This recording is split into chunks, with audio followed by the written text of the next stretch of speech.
Doctor Adeel Ahmad के आतंकी network से जुड़े होने की जानकारी मिलने पर उसके साथ काम करने वाले डॉक्टरों ने हैरानी जताई।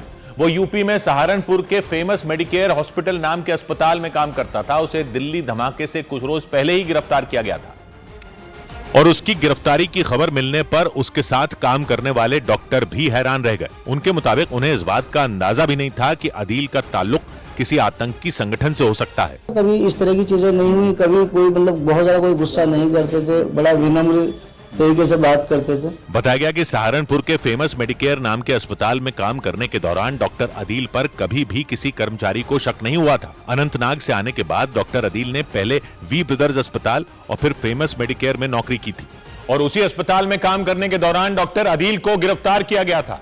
उस पर श्रीनगर में आतंकी संगठन जैश-ए-मोहम्मद के समर्थन में पोस्टर लगाने का आरोप था। उसी वक्त वो सुरक्षा एजेंसियों के निशाने पर आ गया था और फिर जम्मू कश्मीर की पुलिस उसका पीछा करते हुए उत्तर प्रदेश के सहारनपुर तक पहुंच गई थी। डॉक्टर अदील ने पिछले साल अक्टूबर में फेमस मेडिकेयर ज्वाइन किया था, लेकिन उस पर जैश-ए-मोहम्मद के समर्थन में पोस्टर लगाने का आरोप तब लगा जब वो अपनी शादी के लिए अनंतनाग गया हुआ था। पिछले महीने की 4 तारीख को उसकी शादी हुई थी और उस समारोह में फेमस मेडिकेयर हॉस्पिटल में काम करने वाले उसके कुछ मुस्लिम साथी भी गए थे। उनका थोड़ा सा कल्चर डिफरेंट होता है, तो उस शादी में हम सब सम्मिलित हुए और सम्मिलित होकर वापस हम आ गए। जम्मू कश्मीर पुलिस के मुताबिक शादी के बाद अपने घर पर बिताए वक्त में ही उसने श्रीनगर में जैश-ए-मोहम्मद के समर्थन वाले पोस्टर लगाए थे और फिर उसे गिरफ्तार कर जम्मू कश्मीर के अनंतनाग ले जाया गया था। वहां उसकी निशानदेही पर जम्मू कश्मीर पुलिस ने सरकारी अस्पताल के लॉकर से AK-47 बरामद करने का दावा किया था।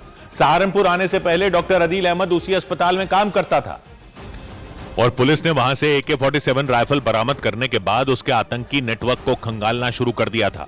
बाद में कई कड़ियों को जोड़ते हुए ही पुलिस हरियाणा के फरीदाबाद पहुंच सकी थी, जहां से विस्फोटक और हथियारों का जखीरा मिला था। इसके बाद ही डॉक्टर अदील अहमद से जुड़े लोगों की पड़ताल शुरू कर दी गई थी, क्योंकि पुलिस के सामने सबसे बड़ा सवाल यह था कि अनंतनाग में सरकारी नौकरी छोड़कर वो क्यों सहारनपुर पहुंच गया था। पुलिस उसके इस फैसले के पीछे की वजह का पता लगाने में जुट गई और इस बीच पुलिस की जांच में यह जानकारी सामने आई कि नीले रंग के एक स्कूटर की वजह से डॉक्टर अदील की पहचान हो सकी थी। पुलिस के मुताबिक उसे अपनी गिरफ्तारी की भनक लग चुकी थी, इसीलिए वो सहारनपुर वाले अस्पताल से बिना बताए भाग गया था।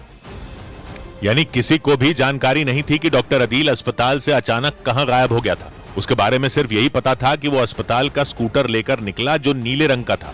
इसके बाद पुलिस ने चारों तरफ अपनी टीमें भेज दी थी।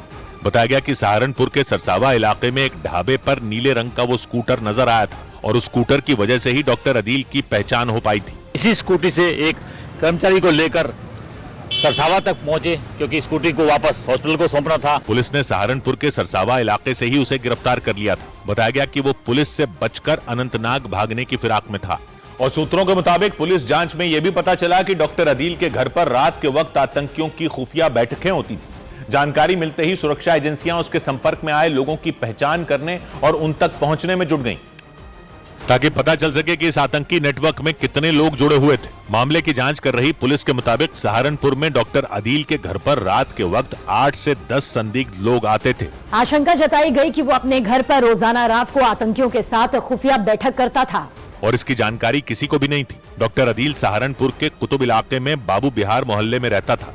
जहां उसका घर था उसके आसपास कई प्लॉट खाली हैं, यानी उसका घर ऐसी जगह पर था जहां ज्यादा लोग आते जाते नहीं थे। दावा किया गया कि इसी वजह से किसी को पता नहीं चल पाया था कि डॉक्टर अदील के घर पर आने वाले वो लोग कौन थे और आशंका यह भी जताई गई कि डॉक्टर अदील पूरी प्लानिंग के साथ सहारनपुर पहुंचा था, इसलिए उसने जानबूझकर रहने के लिए ऐसा घर ढूंढा जो एकांत में था। वो जहां काम करता था वहां का स्टाफ भी उसके इस फैसले से हैरान था, क्योंकि बताया गया कि डॉक्टर अदील को फेमस मेडिकेयर हॉस्पिटल के नजदीक कई घर दिखाए गए थे, लेकिन दावा किया गया कि उसने जानबूझकर ऐसे घर का चयन किया था जो शोर शराबे से दूर हो। उसने रहने के लिए अस्पताल से 4 किलोमीटर दूर घर लिया था।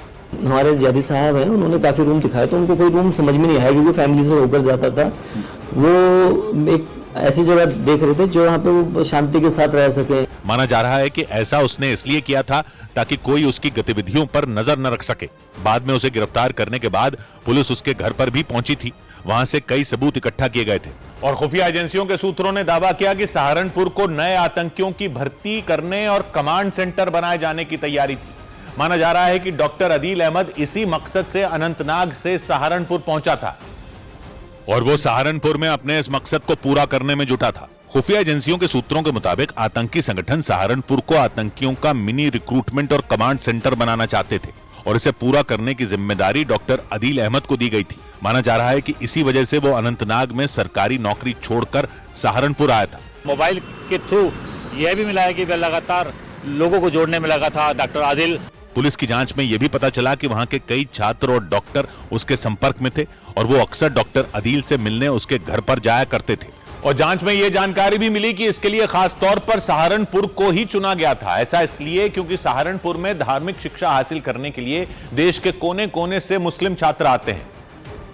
और खुफिया एजेंसियों के सूत्रों के मुताबिक डॉक्टर अदील अहमद का काम उन छात्रों का ब्रेन वॉश कर उन्हें आतंक की तरफ मोड़ना था। माना जा रहा है इसीलिए उसने सुनसान इलाके में घर लिया था जहां वो इस काम को आसानी से पूरा कर सके। सूत्रों के मुताबिक उसका काम ज्यादा से ज्यादा लोगों को इस मुहिम में जोड़ना था। और इस बीच डॉक्टर अदील के मोबाइल फोन से मिली जानकारियों के आधार पर सुरक्षा एजेंसियां हरकत में आ गई। सूत्रों के मुताबिक उसके 3 करीबियों से पूछताछ शुरू कर दी गई ताकि पता चल सके कि आतंकी संगठनों के मंसूबों को पूरा करने में और कितने लोग जुड़े हुए थे।